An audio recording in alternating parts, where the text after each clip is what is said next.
BNP জামাত আশা করি আমরা আলাপ আলোচনার মধ্যে দিয়ে তাদেরকে এক জায়গায় নিয়ে আসতে পারবো।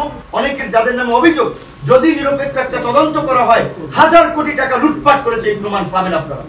এই পতনের পরে আমরাই এই রাষ্ট্র সংস্কার এবং জুলাই সনদের বাস্তবায়নের পক্ষে জোরালো মতামত দিচ্ছি এবং আমরা বলেছি যে শেষ পর্যন্ত আপনারা যদি এলবি হলেন আপনারা আলোচনা দেখেন, সেখানে আমরাই প্রথম বলেছিলাম এটাকে একটা গণভিত্তি দিতে হবে। রাজনৈতিক দল 100% জনগণের প্রতিনিধিত্ব করে না, রাজনৈতিক দলের পাশাপাশি জনগণের মতামতটা প্রয়োজন। তো গণভোটের বিষয়ে সিদ্ধান্ত হয়েছে, যেহেতু প্রধান রাজনৈতিক দলগুলো কিছুটা ভিন্ন দিকে আছে, আমরা কিন্তু মাঝখান থেকে একটা প্রপোজাল দিচ্ছি এবং সেই পথেই কিন্তু সরকার আসছে। আমরা বলছি যে একই দিনে জাতীয় ভোট গণভোট করা যায়, সরকার সিদ্ধান্ত নিয়েছে।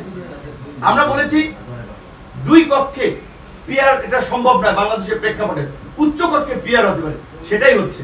আজকের এই রাজনৈতিক দলগুলোর মধ্যে যে কিছুটা বিভাজন বা বিপরীত মেরুতে দেখা যাচ্ছে, বিএনপি জামাত আশা করি আমরা আলাপ আলোচনার মধ্যে দিয়ে তাদেরকে এক জায়গায় নিয়ে আসতে পারবো এবং সকল রাজনৈতিক দলকে নির্বাচনমুখী করতে পারবে, এইটুকু আপনাদেরকে গ্যারান্টি দিচ্ছি।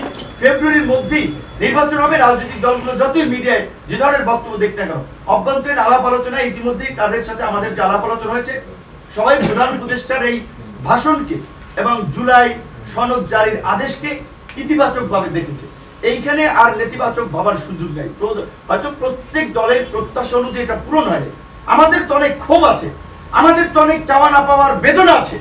এই সরকার পরিবর্তনের জন্য ডক্টর ইউনূসকে যখন আটতলায় হেঁটে আপনার বিল্ডিং উঠায় মশাল মিছিল করেছি রাজপথে, আমরা এই গণ অভ্যুত্থানের জন্য 7-8 বছর ধরে ঢাকা বিশ্ববিদ্যালয় থেকে ওই ঢাকার বাইরে রাজপথে রক্ত ঝরিয়েছি আমরা, কিন্তু উপদেষ্টা হয়েছে বসন্তের কোকিলেরা।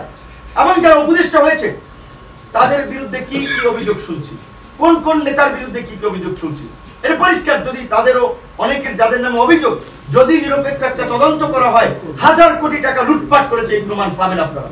সবাই না, সবার কথা আমি বলছি না, অনেকে ভালো আছে, যারা 2-4 জন আছেন অভিযোগ 1000 কোটি টাকা লুটপাটের প্রমাণ তাদের বিরুদ্ধে পাবেন।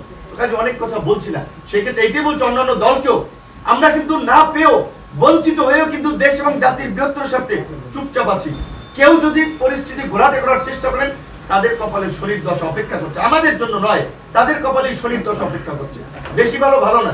প্রধান উপদেষ্টা সরকার যে সিদ্ধান্ত নিয়েছে, এই পথেই সবাইকে হাঁটতে হবে, এর বিকল্প এই মুহূর্তে কিছু নাই। এখন সবাই নির্বাচন, আর যারা নির্বাচনে যাবে না তারা হয়তো বাম ডানে অনেক কিছু চিন্তা ভাবনা করতে